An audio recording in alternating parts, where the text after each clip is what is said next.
Good afternoon, and thank you all for coming to join us on this very beautiful day. My name is Emily Bjornberg, and I am here to proudly announce that I am running for the Connecticut State Senate.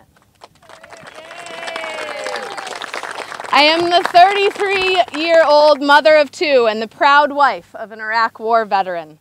I am also a justice of the peace for the town of Lyme, a steward for the Lyme Land Conservation Trust, and a member of the Democratic Town Committee.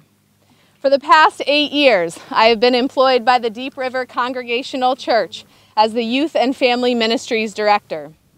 My husband, Jason, is a volunteer firefighter who also serves with the Connecticut Interstate Wildfire Crew, helps to maintain trails for the Lyme Land Trust, and works for our own Department of Energy and Environmental Protection. In the year 2003, just after we were engaged, my husband was deployed with the 143rd Military Police Company of the Connecticut National Guard. While he bravely served his country in Iraq, I traveled the world, starting in South Africa, where I helped to manage a clinic which trained refugees to become home-based caregivers for those suffering from HIV and AIDS in downtown Johannesburg. Over the course of Jason's 15-month deployment, we relied only on letters routed through the United States to communicate. Being on opposite sides of the planet meant that in 15 months I heard the sound of my husband's voice on the other end of a telephone exactly one time. Our engagement and later our marriage was forged in service to our fellow man, and it is with great pride that I tell you even today our family puts a high premium on community service and constructive civic engagement. But at the end of all of our travels abroad, when it was time to settle down and raise a family, there was little doubt as to where we would reside. My extended family, as was mentioned before, owns Reynolds Subaru, a business that has been based in one location on Hamburg Cove since the year 1859. Among us are 3 past chiefs of the Lyme Fire Department, 2 harbor masters of Hamburg Cove, several members of the Board of Finance, the senior associate minister of the Old Lyme Congregational Church, and the chair of both Inland Wetlands and Planning and Zoning. My family has served on the Board of Education, on the Republican Town Committee, on the Executive Committee of the Lyme Congregational Church, and for the Lyme Old Lyme Education Foundation. We have a long and storied record of service to our community.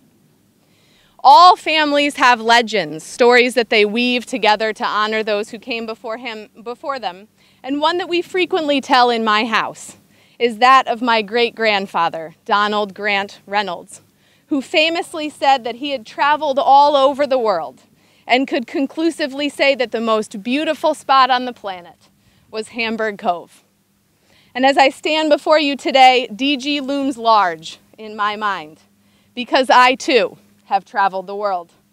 And I too believe that the most beautiful place that I have ever laid eyes on is the lower Connecticut River Valley. I can conclusively tell you that the natural environment we live alongside is second to none. But the truth of the matter is that it isn't actually the river that makes this place home for me. It is the people. Much more than the physical landscape, it is the human beings who live alongside us that give meaning and purpose to our lives. And so it is in service to my community that I find myself most engaged and fulfilled. As a young mother, I know exactly what it takes to raise a family here in the hills of the Connecticut River Valley. I have the experience of managing a household budget and juggling family, employment, service, and recreation. And when it comes to attracting young people to the area, I understand the importance of reasonably priced housing, sustainable jobs, and high-quality schools because I depended on those things myself. One of the things that has been striking to me as I have moved around this district is the realization that my family's story mirrors the stories of so many families who live here in the Connecticut River Valley. Our communities are full of people who step to the plate and serve their fellow man when called upon. Our townspeople volunteer in myriad ways. Many of us take pride in our service in our schools, and in our communities. And the truth of the matter is that my family's story is not uncommon in these parts. Each one of our small towns are run largely by volunteers who are engaged in their community, who pay attention to the issues at hand, and who turn out the vote accordingly on election day. Over the course of the last 2 months, as I have explored a run for office, I have enjoyed traveling around our 12 towns and getting to know the distinct personality, and they are very distinct, of every community that we have in this district. There is no doubt that every community in this district faces a diverse array of issues, but one very common thread is that the biggest tax liability we face is public education. Too often, our small towns have been the unintended victim of good intentions, of statewide mandates that were passed by the legislature with big cities in mind.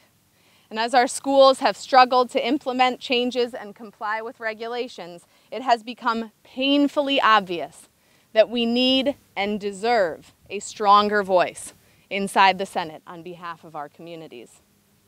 I know that the voters have had a chance to get to know my opponent over the last 2 years as he has attended events and campaigned around the district. But few among us seem to know very much about his record. Throughout this campaign, we will point to significant differences between myself and the incumbent. We will give you many concrete examples of votes that he has cast that were diametrically opposed to the best interest of our district. The truth of the matter is that we can no longer afford to be represented by a senator who fails to deliver results for our community, who routinely votes against projects that benefit our towns, putting partisanship over what is best for our communities.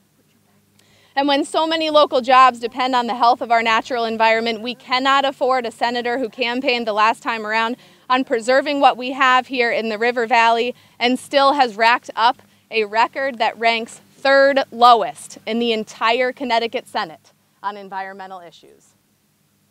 So as I stand before you today, I ask for your support in my campaign to represent the lower Connecticut River Valley because my story is the story of so many people who live here in the 33rd District. We are parents, community servants, town board members, volunteers, and business owners. We are veterans, school teachers, firefighters, and tradesmen. But above all else, we are a people who step to the plate when we see that our community is in trouble. We are a people who know better than to root for government to fail.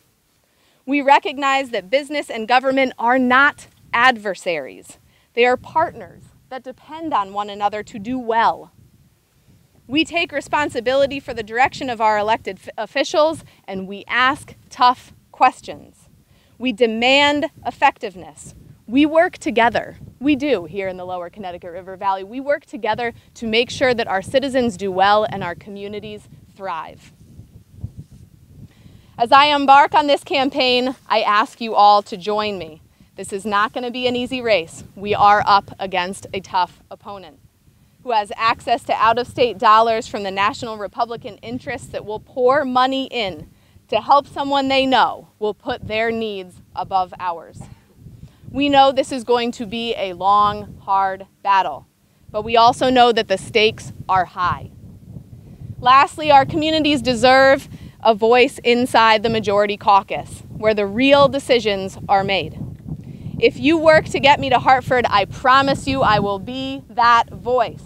I will advocate for effective government. I will hold sacred the rights of our people and the natural beauty of our land. My record will reflect the priorities of this district and the beliefs of its people.